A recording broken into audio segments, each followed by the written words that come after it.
बिस्मिल्लाहिर्रहमानिर्रहीम, अस्सलाम वालेकुम। निसार अहमद शेख आपकी खिदमत में फिर हाजिर है पाकिस्तान स्टडीज़ के एक नए लेक्चर के साथ। Actually we have done already all this thing in our class, but I want to just make you reminder and give you some knowledge about that question, because this question is too much important, and the question is the same but this question appear with different shape, and there are two shapes of this question. One is the Islamic provision of the 1973 constitution. They can ask you that what are the Islamic provisions of the 1973 constitution, and then other thing, what are the efforts of Islamization in Pakistan. So both questions seem different, but they are literally same. So my dear students, the headings are same. You just put the headings, and reminding one more thing that this question is appear into the short also and then long also. If you find this question in the long sequence, you just make the headings and give the detail of these headings, and in the last you must give one more heading, that conclusion. If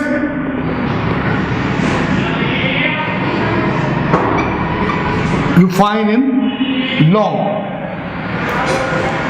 okay, but if you find in the short one, just give these headings, or if you want to give the definition of these headings in only one or two lines in the short answer. No need to give in a full description in the long headings, okay, or in the short answer of the question.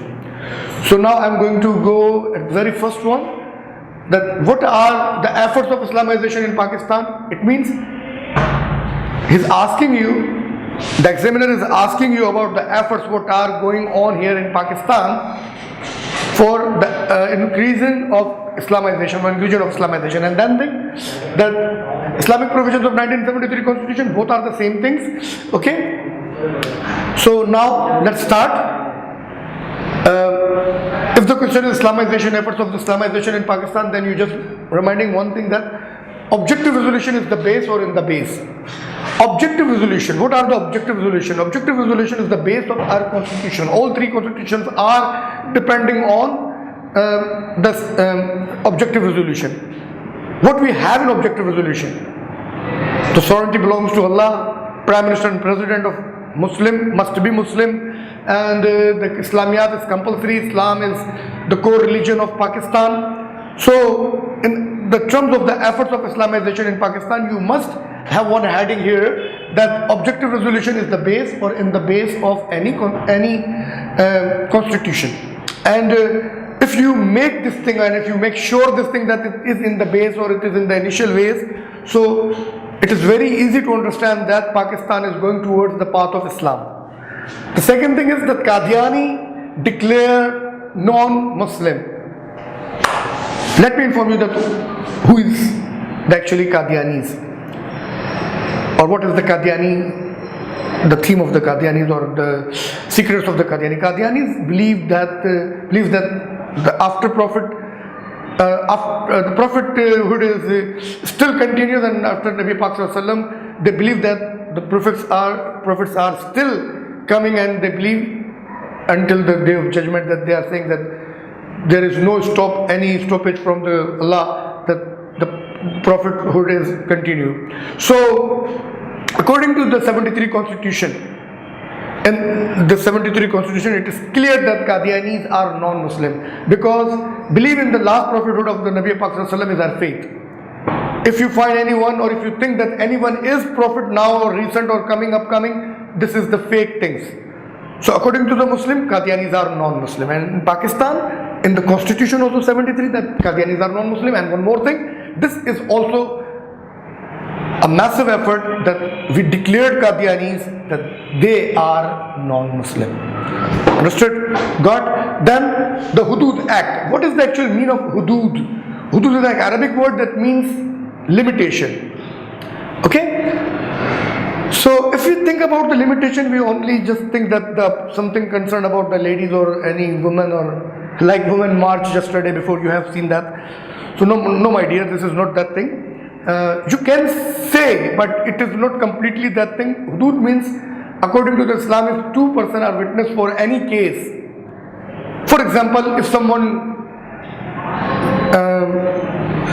claim me that I did a murder last night, and he might bring two witnesses.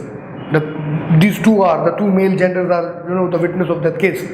So I am now guilty, and according to the Islam, I will hang on to the death. You can understand that things.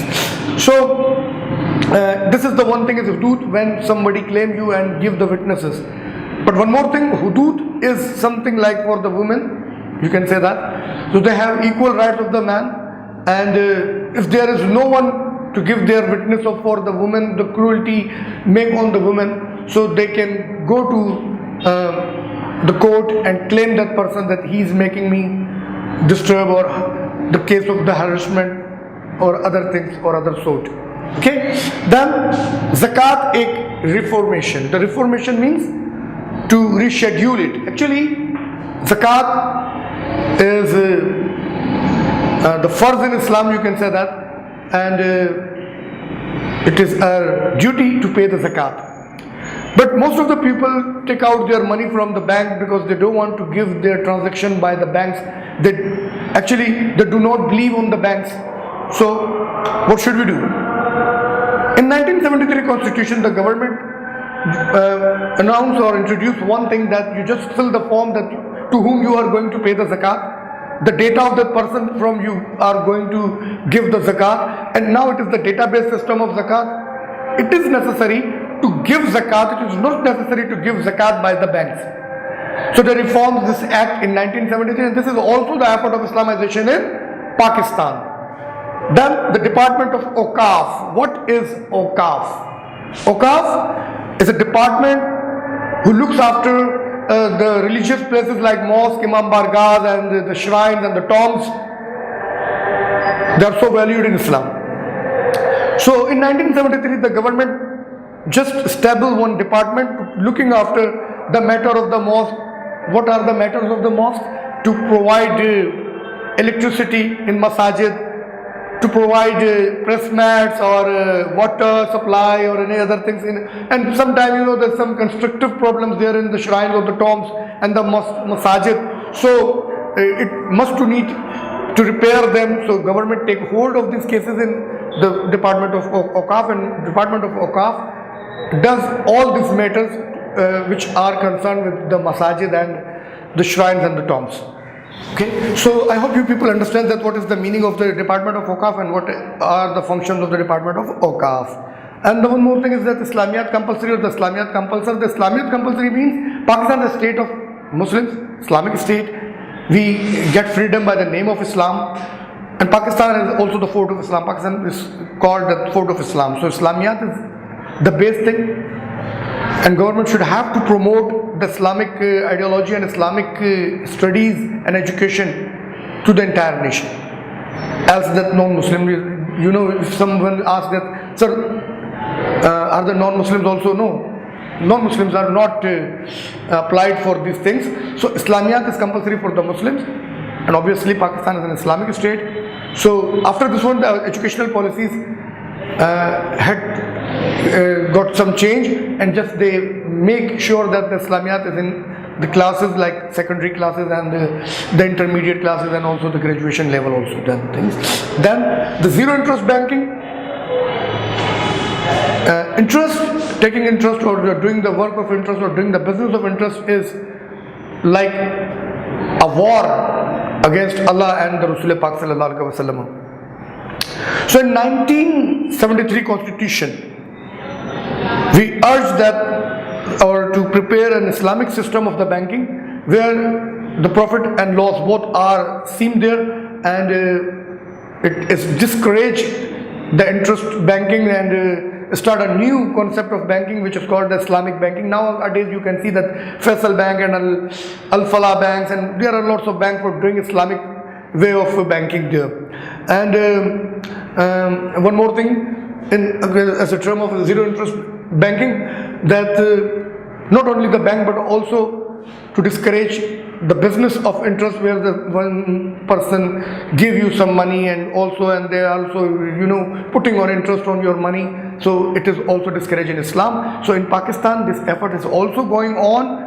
Actually, I just want to make your knowledge and mention in your knowledge that this act is passed in 1973 But in 1981, the first Islamic bank was in existence, and this is the Habib Bank Limited, and that the period of the General Ziaul Haq. Then the Sharia courts. The Sharia courts means the court which are giving you decision by the help of Holy Quran, Sunnah, or the Islamic fiqh. And in Sharia courts, and one more thing, just realize one thing, that Sharia courts are not having a specific place that this is city court and this is high court and that is the Supreme Court and these are the courts. No. And there is the Sharia court somewhere else. No. So clear your mind that Sharia courts are the special benches, and they are also held there in high court and the city court, etc. You can find there, if you want to solve your case by the Sharia, you can ask a Sharia court, and then they decide according to the Quran and Sunnah. There are a lot of things which we are not agree with the recent courts, like or the things which are applied on us. So we must need the Sharia courts, like the inheritance issues or the nikah issues, and some sort of business. There are some sort of problem there in to do the business or not do that. Things are so crucial for us. So Sharia courts are also always helpful for us to solve this kind of matters, right? Then the establishment of madaris. As I told you before, that Islamic studies and Islamiyat is compulsory in Pakistan. So government promote to establish new madaris, because we need ulama akram, we need hufaz akram, we need this kind of many people. They are giving us the guidance according to the Islam. So we are not, we are nothing without them. So we need this sort of, the group of the people in a precious way or in a sufficient way. So the establishment of madaris produces the ulama akram or the mufti akram or the muazzin proper ways, or the hufaz akram. They give us the knowledge in the proper way, and we are hope that we are if we take this sort of people from the public and from the madaris, they give us a proper mirror, give us the proper shape of Islam, and give us the proper knowledge according to the Islam. And then the rights of minority. Without the rights of the minorities, if a minority, if a Hindu or any other caste or any other religious person living in your state, it is your responsibility to give him security, to give him or her the facilities or their fundamental rights. So if anyone from the minorities living in Pakistan, they are our own, they are like our countrymen, they are like our country brothers. So this is the responsibility of the Islamic State to give them proper protect. And this is also necessary for Islam, because Islam is spread by love, by sympathy. Islam does not, Islam will not spread by sword or gun or any tank or any bomb. Islam is the religion of peace. So here all is this. These all are the main fact, and these all are the main features to promote Islamization in Pakistan, and also these are the Islamic provisions. And one more thing, I just let you inform that these are not complete provisions of 1973. There are a lot of bundle of things there. So I just give you the cream points which are helpful for your question solution. And this question will appear in twice or thrice in your 5 year.